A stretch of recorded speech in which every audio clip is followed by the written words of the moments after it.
Assalamualaikum and hi everyone. Thank you for joining us for MCRN webinar this April, all right, on this month. So before we start, I would like just to give you a housekeeping matters, okay? So if you have any questions, all right, you can unmute your microphone while the session is ongoing, or you can also type in your questions during the sessions, then we will entertain your questions later on after the session, each of the sessions ends. All right. After that, before before we end our webinar, we would like you to fill in the Google form for your certificate letter. All right. And so now I would like to introduce you to our first speaker, Dr. Anis Nadiah Abdul Rahman, right? She's a lecturer at the Center for Research in Language and Linguistics. She has a Bachelor in Education in TESOL UiTM, Master in Arts in English Language Studies UKM, and PhD in Linguistics UKM. Her areas of studies include corpus linguistics and semantics, focusing on political and social media discourse. She's also the chair of the MCRN steering committee. So today she would like to share with us and the topic of ethical dimension of corpus research, guidelines and consideration. Without further ado, I would like to pass the floor to Dr. Anis. Thank you very much, Yadid, for the kind introduction. Hi, everyone. Assalamualaikum warahmatullahi wabarakatuh. I'm not sure if my screen is already displayed. Is it there? Yes, Not okay. yet. Oh, Not yet. Yes, Not yet. I mean, it's in editing mode. Still in editing mode. Oh, editing mode. All right. So today I'm going to share with you on ethical dimensions of corpus research, guidelines and considerations. I've already shared, initially I shared this talk or topic in UPM for guest lecture, and Dr. Afida, she thought that it's a good idea that I share in a broader audience. Okay, so I have some of my students here as well. I hope they can also participate and ask questions if it's related to their corpus development as well. And I also hope that at the end of the session, some of you who have problems with corpus development or you're not sure on what to consider in terms of ethical consideration, you can ask questions at the end of the session, or you can just ask in between. Okay, so the first question that I want to ask is on ethics. What does ethics actually mean to you? What does it mean? Does it mean anything to you at all as a human being, as a person, as a researcher? What do you think? Maybe I should minimize this so that I can see answers from chat box, or you can unmute your microphone. Especially, maybe my students can also answer the questions. Sorry. Because I need to know your personal definition of ethics first before we delve deeper into the talk. What do you think about ethics? What is ethics to you? Anyone? Privacy? Okay, could be privacy. Thank you, Song. What else?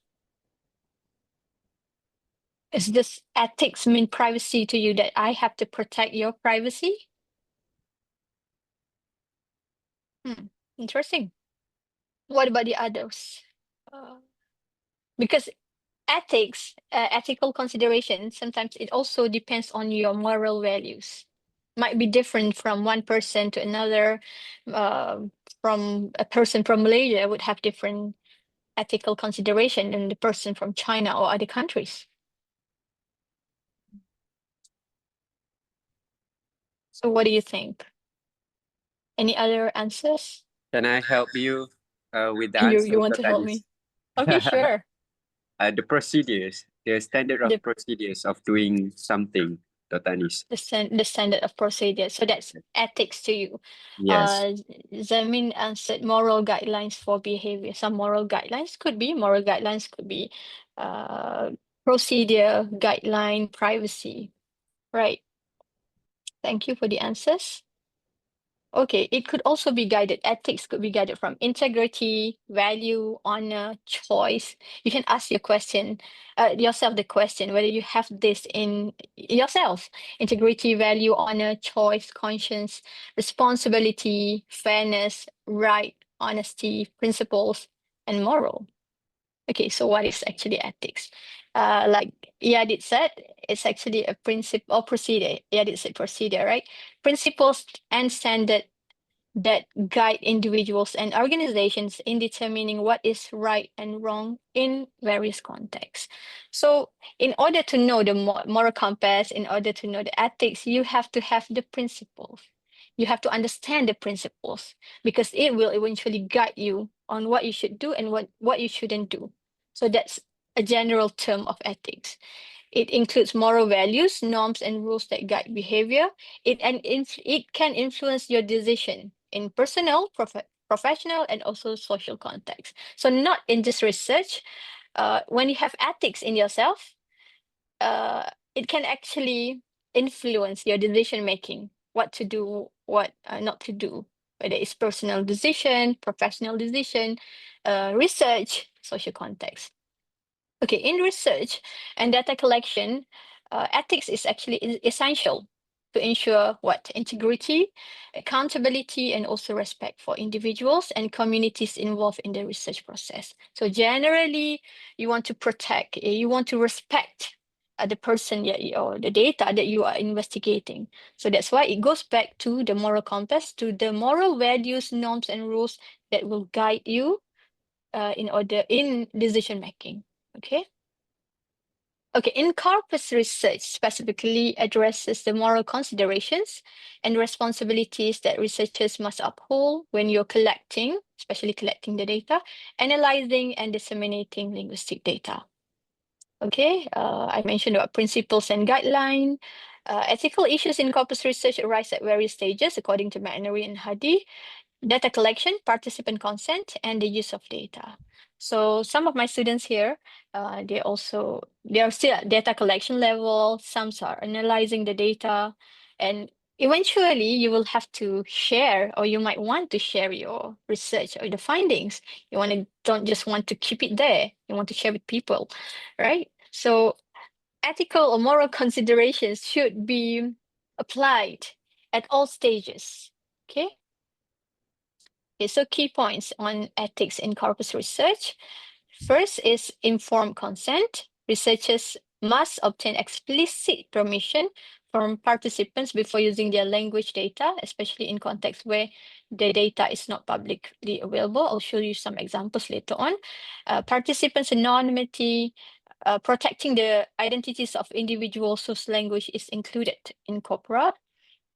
Is crucial to prevent harm and maintain their privacy. So, for example, if you're collecting data from a suicide note and there's a name at the bottom of the note, for example, you need to hide the name. Why? Because you need to maintain the anonymity of the participant. Okay, you cannot reveal the name. What you want to analyze is the language, or what do you want to actually analyze? The content, the language. It's not related to any race, any names, or any individual. So it has to be to remain to be kept hidden. Another one is the use of public versus private data. Ethical implication of using publicly available data versus private communication can vary significantly. Depends on, especially if private data. If you want to crawl for public data, it's easier because the data is there. But for private data, you need to get informed consent from the participants. From if you want to collect data from the email, for example, you need to inform the participants that their emails are being collected for research purpose. Okay. In addition to that, if you are collecting data, you have to have respect for intellectual property, because each country is company or organization has different intellectual property that protect their data. Even if you want to develop a corpus, you can also apply for IP, intellectual property, to protect your corpus, because it's not an easy work to compile, especially big data, right? And you are also responsible for reporting. Findings should be reported honestly, accurately, to avoid misinterpretation or manipulation of data to support false conclusion. This is to avoid potential bias. Because I always remind my students in the context of research at the university, where you are linguists or you analyze language, you cannot be biased in analyzing. If you're, for example, a Malay like me, I'm more biased to Malay data, saying that Malay is good, for example. It's not actually responsible reporting, but you have to report what's there, what's there on the data based on your finding. Okay, another one is compliance with legal standards, relevant laws and regulations such as data protection, privacy laws, is essential to uphold ethical standards. All right, another one is copyright considerations for data use. Copyright is actually vary from different across countries.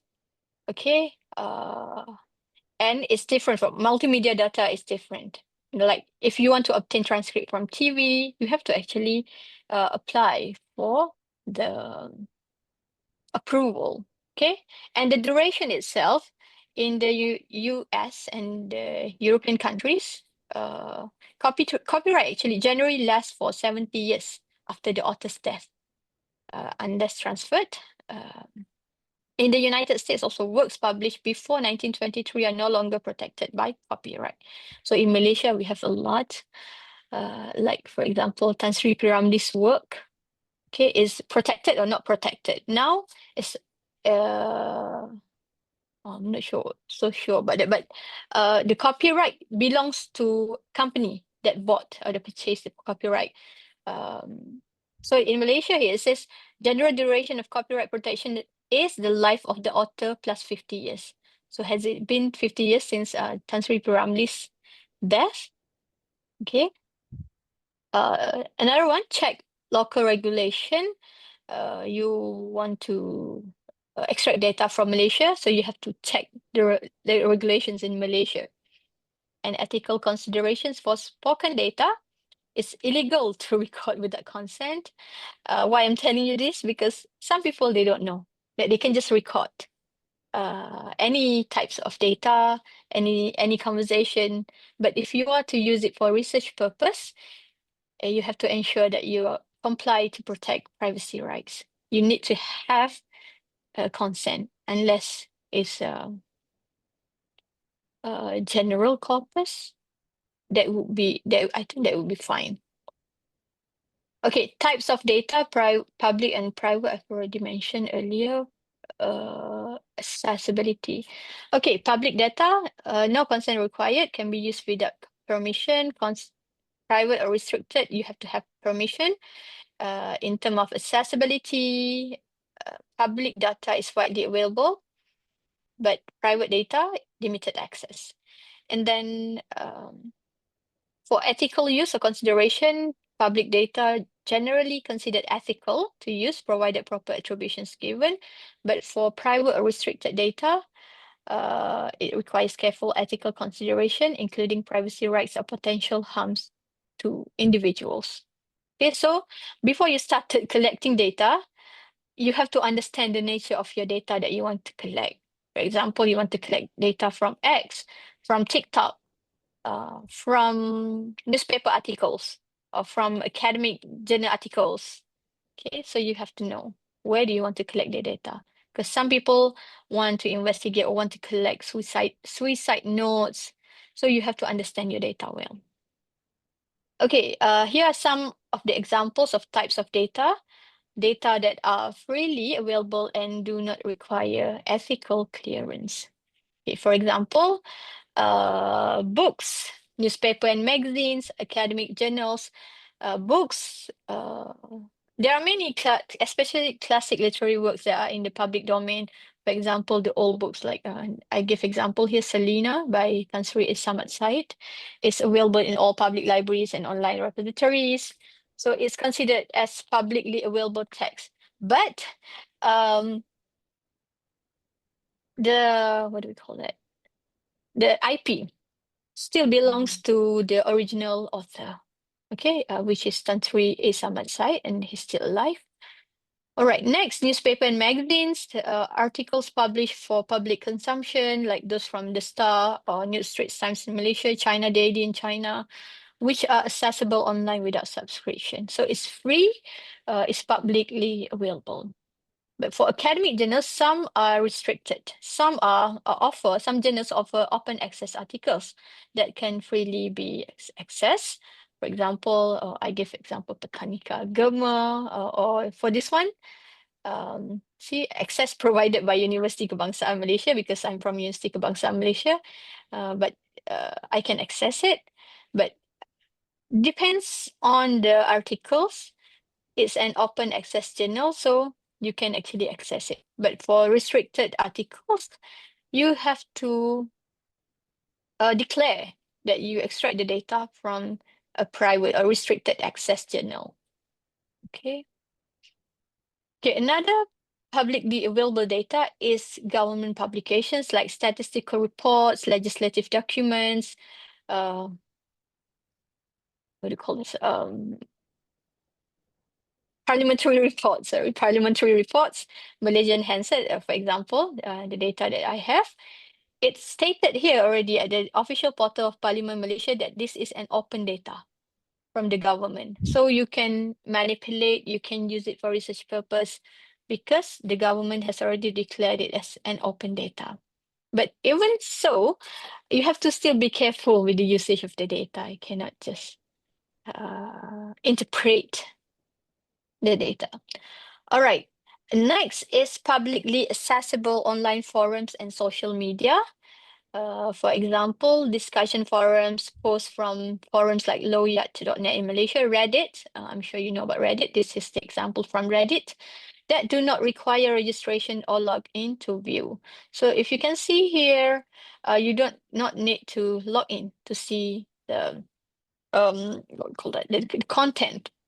So you can actually extract the data because it's publicly accessible online forum.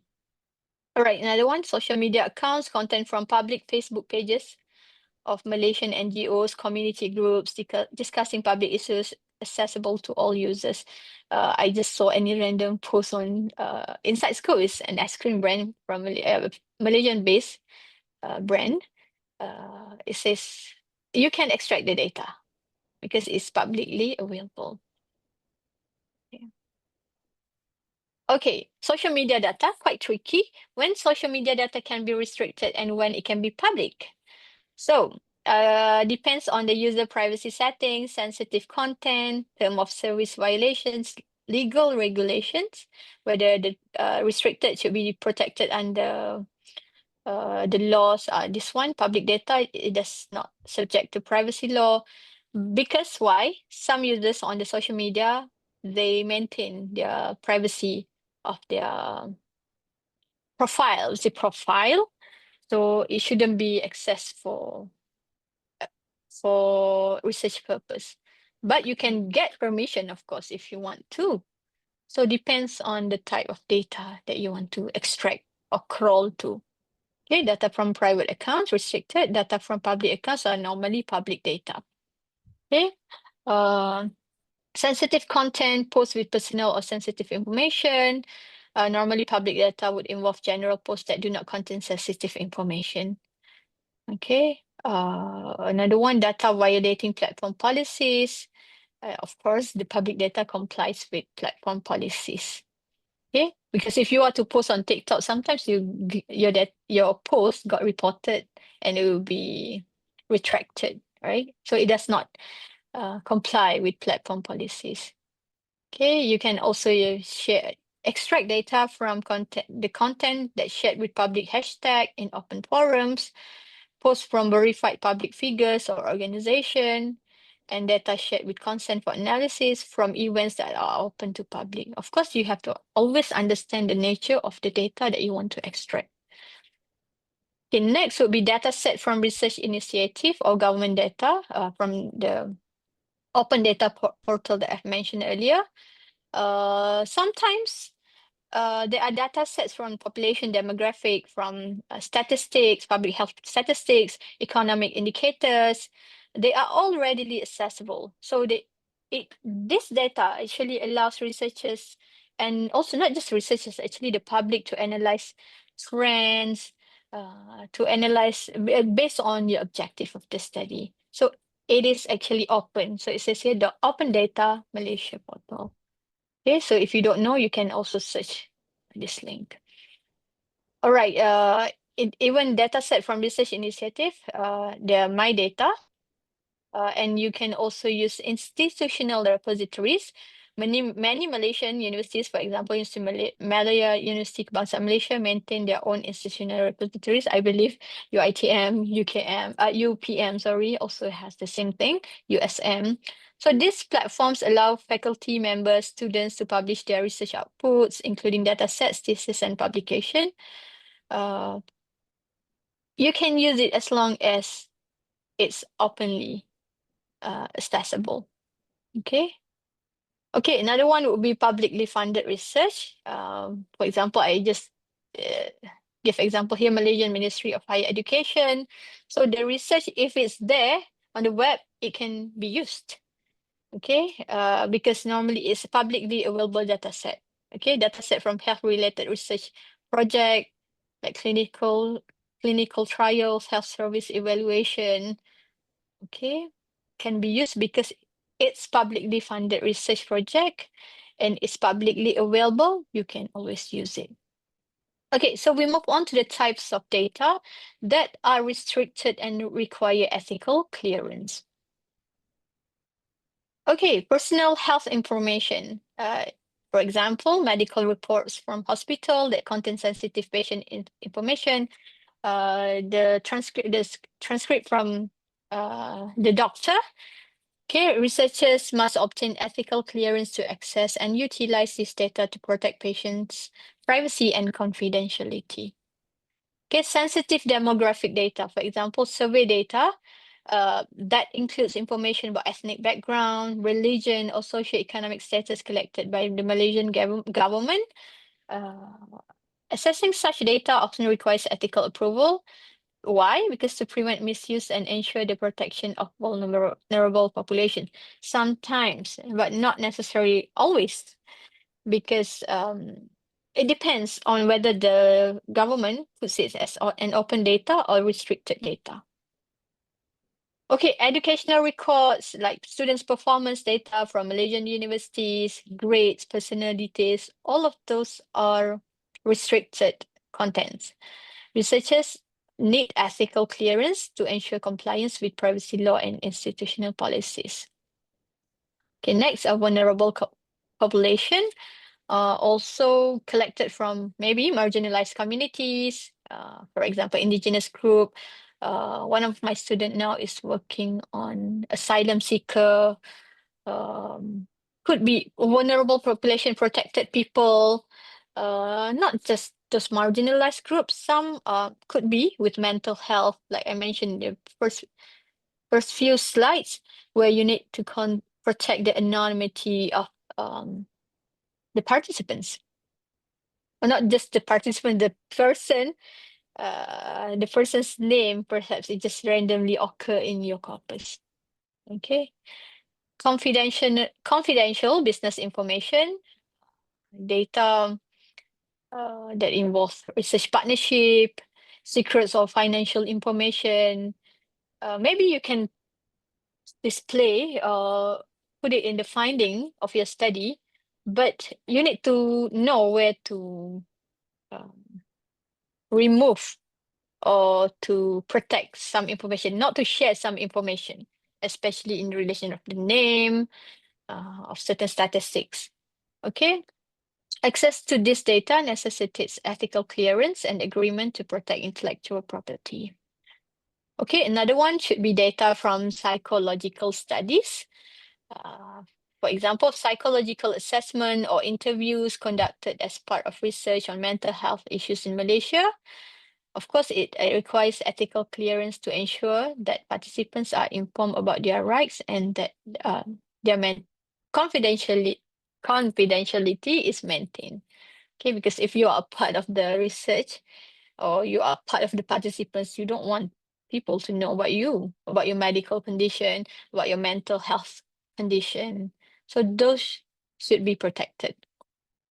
Okay, these are the examples of data from psychological studies. Transcripts of interviews, you know, when counselors, for example, psychologists meet the patient, there are, of course, some notes, written records, or some interviews recorded. But if you are to record, of course, you need to acquire for consent from the patient in order to get their interview even to be transcribed. Okay. And then survey responses, data collected from standardized questionnaires, assessing mental health symptoms, focus group discussion. There are also case studies, especially in relation to mental health, psychometric test result. We might have ever done this, but if you're a participant, you don't want this to be shared. Right? Social media posts, publicly available posts discussing mental health topics, attitudes, or experiences, but sometimes it's in a closed group. So you are able to, just because you are able to extract the data, you think, okay, I can just publish this because it's publicly available, but not necessarily, because you need to be responsible in manipulating the data to protect the anonymity. Okay, another one, public academic articles, research papers, and reviews on mental health topic. It's not moving. Okay, that can provide context and background of the study. So we have to always maintain to always keep the privacy of the patient, customers. Okay.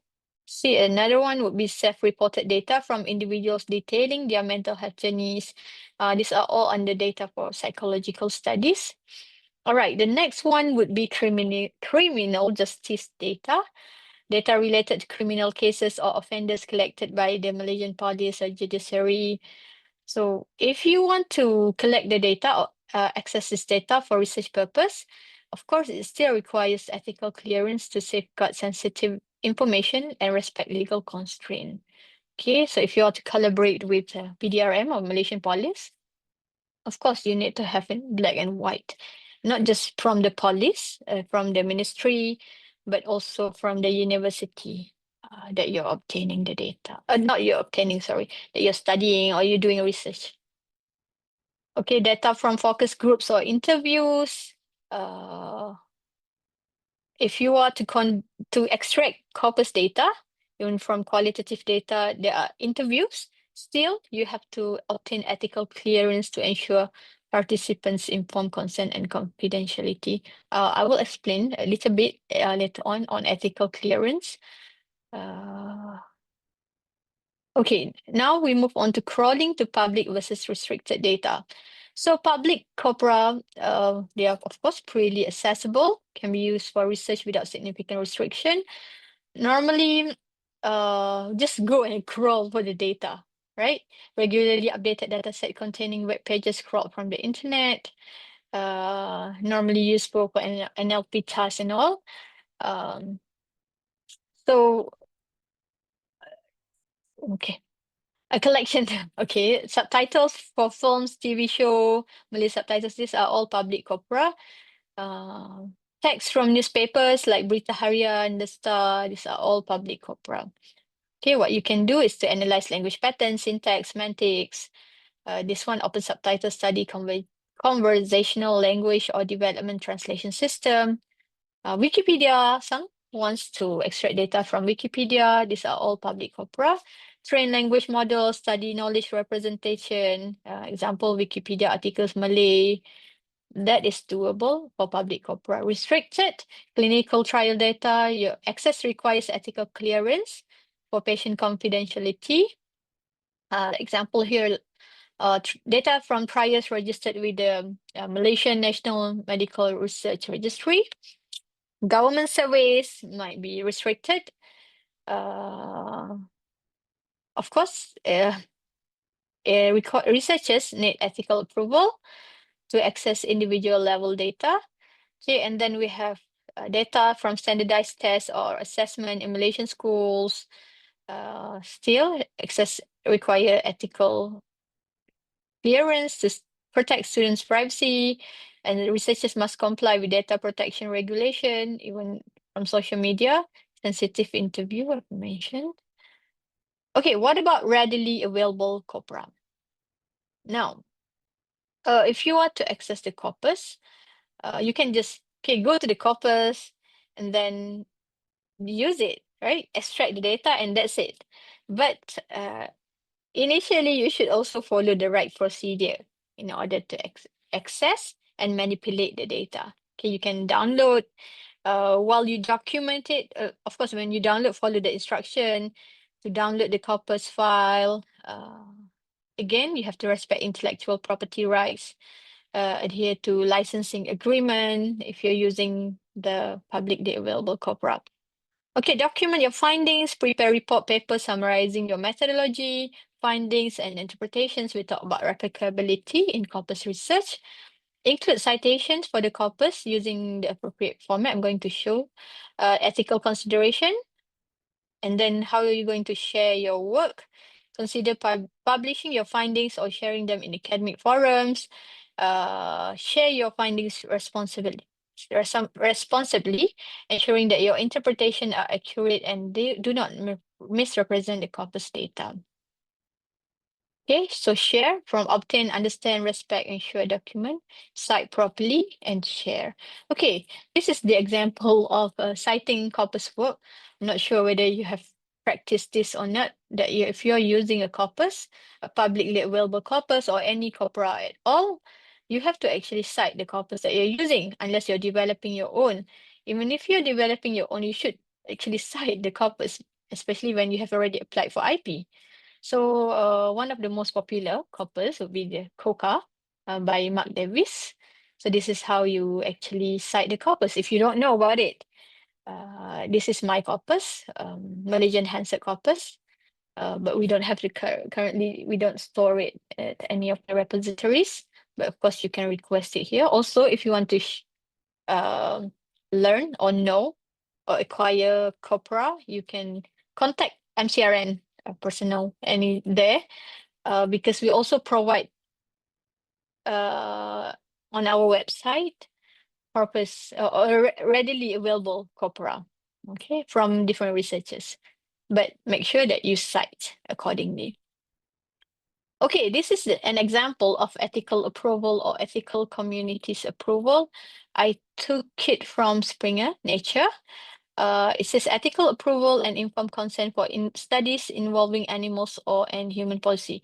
Okay, why do I want to talk about this is because before you extract the data or before you want to do your research, you need to ask yourself the question, are you going to share the finding publicly? Well, the first question would be, are you using public or restricted data?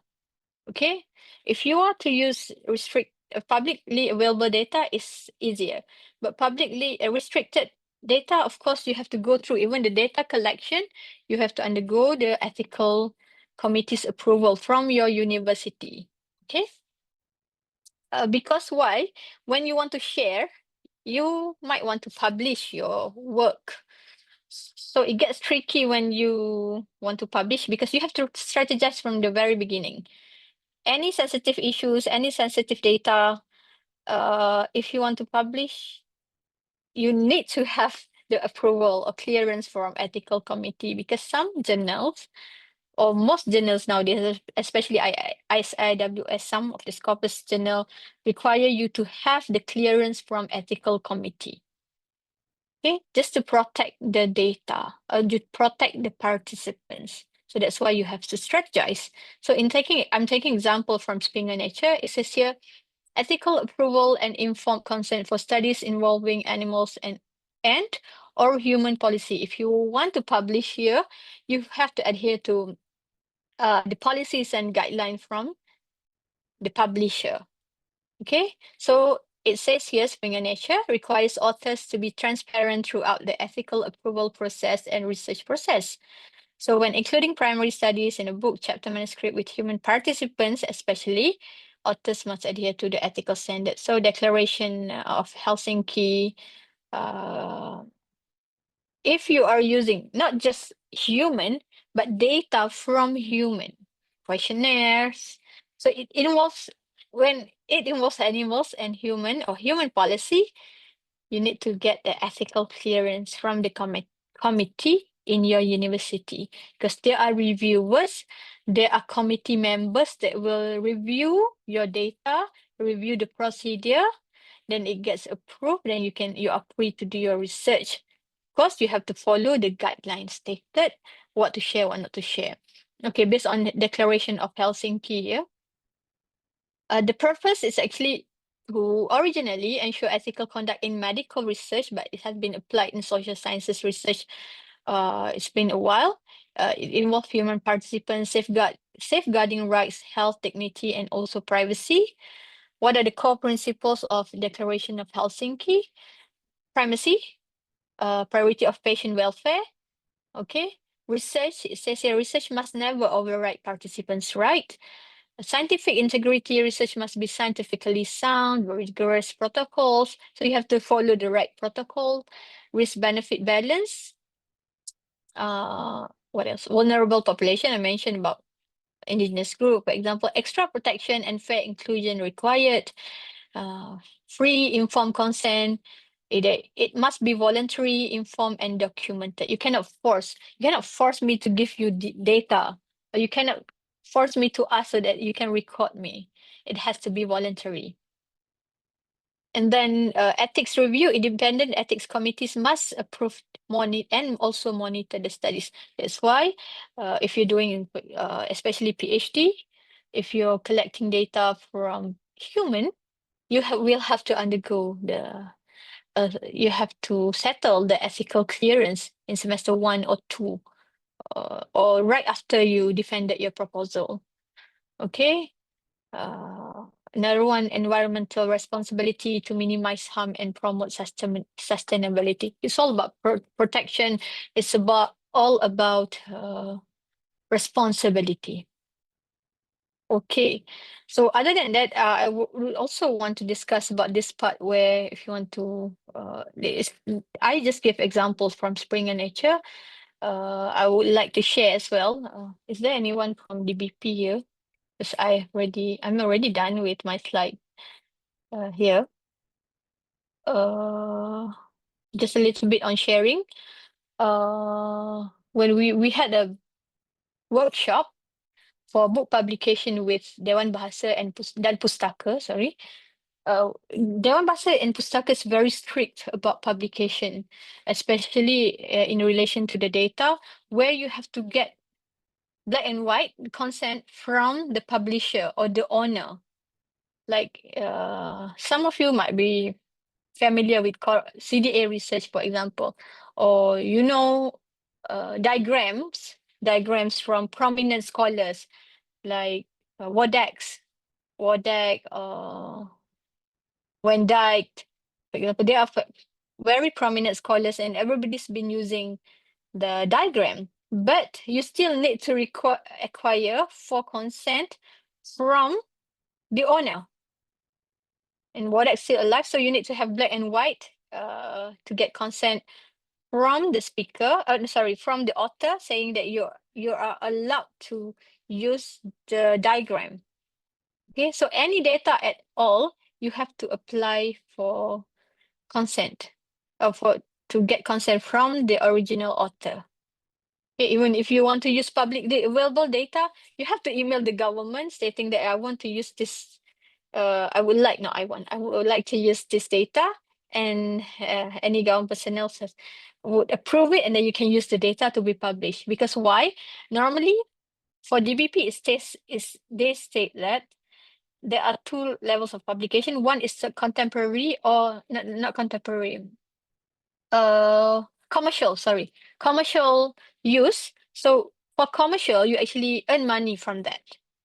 So you need to get permission from the original the owner of the diagram, of the data, of the book, any sort of data you want to acquire in order to get it published. Because at the end of the day, you will earn money from the publication. But for research, for articles, for journals, you need to comply to their ethics or ethical consideration, like this one. Like Spring and Nature, there are a long list of what you should do and you shouldn't do. Okay. So you need to strategize from the very beginning. If you want to get it published, you have to understand the nature of your data, whether it's restricted, not restricted, and does it contain vulnerable groups. Okay, so I think that's all for now. I would like to open the floor for questions. So that we can engage. So if you have any comments at all, if you have any suggestions, it might be different from Universiti Kebangsaan Malaysia or other universities, that we can also share to give input on how to actually strategize for the future for publication in terms of ethical consideration. I would love to hear input from you as well. And I can also answer the questions from you. Okay, back to you, Adi. Thank you very much for listening. All right, thank you, Dr. Anis. Dr. Anis, I think we have two questions from Song here. Song Zhang. So I think Okay. there are two questions. The first question that he or she, I'm not sure. My Yeah. data is the research articles is Corpus database. For some, I cannot download them. If I ask others to help me download, is it okay? Is it ethical for me to download by asking others to download the data? That is the first question, right? Another one, we in the data collection process, I will ask two Malaysian students to check. Okay, I think this is the scenario of the issues that she's having. All right, two Malaysian students to check Malaysian author's name. Will this involve ethics censorship by our faculty? Okay. Thank you very much, Edit. Thank you very much, Song, for the question. You cannot download, but if you're able to obtain it from someone else, it's still downloadable. That person. So it goes back to your moral compass. That's why the first question that I asked was on ethical, your own or your individual preference of what ethics you upholding. Okay. So as for this question, normally research article, they are restricted, but it's also available for a lot of people. Does it contain sensitive data that are not supposed to be shared? If it's just general articles, it's downloadable by anyone, but not you. Maybe I can access it, just not you, but you get help from others. That's okay, in my opinion. But I'm not sure. Maybe others have different or personal preference of that, because it's not a pirated version. It's okay to. It's legal to be downloaded. It's downloaded legally. You can use it. Not containing sensitive information. I think that's fine. Okay, but that's me. Okay, but it does not involve ethics clearance for that one. So you have to mention in your scope or parameter of data extraction, some data are restricted, some data are not restricted. And how did you do that to solve the issue? Maybe restricted data means not necessarily mean that it's illegal. It's just that it's the matter of intellectual property or accessibility that you have to pay to get to Yeah. access the data. I think I understand Dr. Anis saying just now there's a limitation of getting the data there. It's Yes. not about the ethical procedure. Yes. The first one. So I think Yeah. for the second one, Dr. Anis? To Malaysian students to check Malaysian author's name. No. That's the level of filtering, right, Song? No need to. It's just that the nature of your data is the journal articles. It's publicly available. People can already view the name of the the author, unless you want to do authorship distribution, authorship attributes. You want to compare between the style of my writing with Yadid, for example. So you have to protect the name. You cannot simply mention, oh, Yadid is a person like this, the way he writes is Yeah. like this and like this, Dr. Anif is like this. That one you have to protect. But you are now assessing or investigating the language or the content of the journal articles. It should be fine, okay, in my opinion. Okay, should I read the second question? Yes, I think we have a lot of Like questions 10. coming. The second will be from L here. Dear Doctor, my research focused on media discourse, and part of my data was obtained by purchasing a membership on the official websites of media outlets. Does this involve ethical considerations? I think I understand this, whereby if I'm not mistaken, Lemon, you are subscribing like a newspaper, media discourse. Is it like a is it considered as a ethical considerations? For example, the students wanted to get the data from the newspaper by subscribing the portal, the Okay. news portal. So this one, as for this one, it goes back to the first few slides that I wrote. You're not using human. Mm, Using human as the data. The data is the text. It's just that, of course, it's written by someone, but you are not recording the person talking. Now, if you're recording me speaking, you have to get consent from me because because this is a closed group. Mm. But newspaper articles, even though it's restricted, is also publicly available data to those who are subscribed to the newspaper. But of course, you have to mention that it will go back to the parameter of your study, okay? Because, for example, if you're using ChatGPT to extract data, are you using free ChatGPT or Oh, paid such. version? Yeah. Yes. So if you're using ChatGPT, the paid version, you might be able to Get obtain the more data. data. Yeah. Yes. So the subscription is only that part where you can get wealthier data The compared to density or the those. volume of the data that you get. Yes. Yes, yeah. Yes. So that one would be, we need to have the ethical consideration, but because we have a lot more data that we get from Yes. subscription. Yes. Yeah. Yes. Because unless like one of a student in UKM, that student wants to use suicide note in another country from the country of that person's country of origin. In that country, suicide note is actually publicly published on newspaper articles. But in Malaysia, it's a very highly sensitive data. Okay. The newspaper won't publish suicide note at all. So that one we have to like get into consideration because of the countries that we are The getting country data. is okay. The country is okay, but the student is doing PhD in UKM. UKM will make sure that you apply for ethical clearance. Because why? Also, later on, you will have to publish your work. And if you are to for graduation purpose.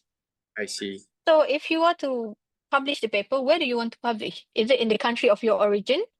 All right. If you are to publish in Malaysia, if you are to publish in ISI, High Index Journal, of course, the journal will require you to have ethical clearance, like the example I showed from Springer just now. So you are actually trapping yourself from the very beginning because ethical clearance has to be obtained before you collect the data. But you mentioned just now, Dr. Anis, whereby the data, for example, like the students, the PhD students get the data from the country that allows the students to get Yes. the suicidal notes. But we still need to get the ethical consideration from the country that we get. I mean, that we're doing our PhD in. No. Ethical clearance from the university. I see. Because we need to review to ensure, okay, I'm not a part of the ethical committee, but normally the process is like all documents, the proposal, the names have to be submitted to one panel, the panel of committee, and then the committee will review the proposal.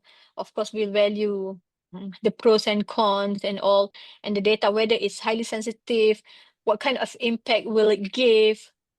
So once it's approved by the university, you are free to extract the data or do your research, because So somebody has to review your data collection procedure before you start to collect the data, because at the end of the day you will interpret the data so that you don't misuse the data. So if you don't follow the right procedure from the beginning, it shows or it reflects the type of researcher you are. It will jeopardize your future in publication later on. I think I understand. So the students need to understand the ethical committee regulations in the university first, even though you think that getting the data from the public data, that even though like you say that the country allows and publicize the data openly, Yes. but you still have to go back to the to Yes. your root, to the Yes. guidelines. Yeah. All right. So I hope the students understand that. All right. Now, I think One more. Right? one more. Yeah, I think one more, Doctor. Where is it? Okay. If the data is available in official website and does not need purchasing membership, should it involve ethical consideration as well? No. No. No need, because it's a freely available data. All right. Okay. I think Dr. Adis, you need to explain. I think I have one question. There's always a fine line between, ethical and also how you getting your data. It's there's a very fine line between that, whether we are following the ethical considerations or the guidelines. You know. So, for example, like the speeches from the public figure, somehow it can be very controversial if we're getting, if we're collecting or transcribing the data from the speeches of public figures. So what do you think about getting that data in terms of like we're following the ethical guidelines and consideration from the universities? Okay. As long as it's public data, it should be fine, in my opinion. Because, for example, I always give this example from Vivi Yusof, for example. She's a public Yeah. figure. Yes. There's one controversy back then, and then there's a not corpus, a study on her humble bragging language that she used. But the what do we call it? The data is actually taken from YouTube, Uh, and it's publicly available. okay. It's not restricted by any means. Yeah. So it's available. It's just that as a linguist Yeah. or as a researcher that have strong moral compass, how do you actually report the finding? I see. Are you biased on that? Are you biased on the issue? Because maybe I like Vivi Yusof, for example, so I give good remarks only. Or Yeah, if I don't like Vivi Yusof, I will give bad remarks. So you always have to report the findings that you found on the content of that particular data that you have. But the nature of the data itself is still a publicly available data. Because if it's not public, or you mentioned about speeches, political speeches from the leader, where do the political leaders speak to? Is it a highly confidential meeting, or meetings. is it a conference? If it's a conference and publicly available, everybody can listen to it, then it's not considered as restricted data. If it's a confidential meeting, then it shouldn't be used. But if you are able to obtain the data, you get the consent from even so, if you have a friend at the ministry and you can use the data, you still need to have the consent, because it's classified or it's considered as confidential data, restricted data. All right. So I think I understand, whereby, whatever it is, you have to know how you are doing your reporting after that, even though, Yes. even whether it is publicly accessible, or, or it's restricted, you need to understand how are you going to report the data later on in order for you to Yes. get the clearance from the ethical committee from the universities. All right. So I think, Dr. Anis, are we going to end here? Yeah, Yeah. yes, sure. Because we need to give a room for Dr. Yeah, Abdul Hakim. Abdul Hakim, I think. All right, thank you, Dr. Anis. Yeah, it's a very insightful session just now, whereby we're getting how are we going to maneuver our ethical compasses if you're using Corpus data. Thank you, Dr. Anis.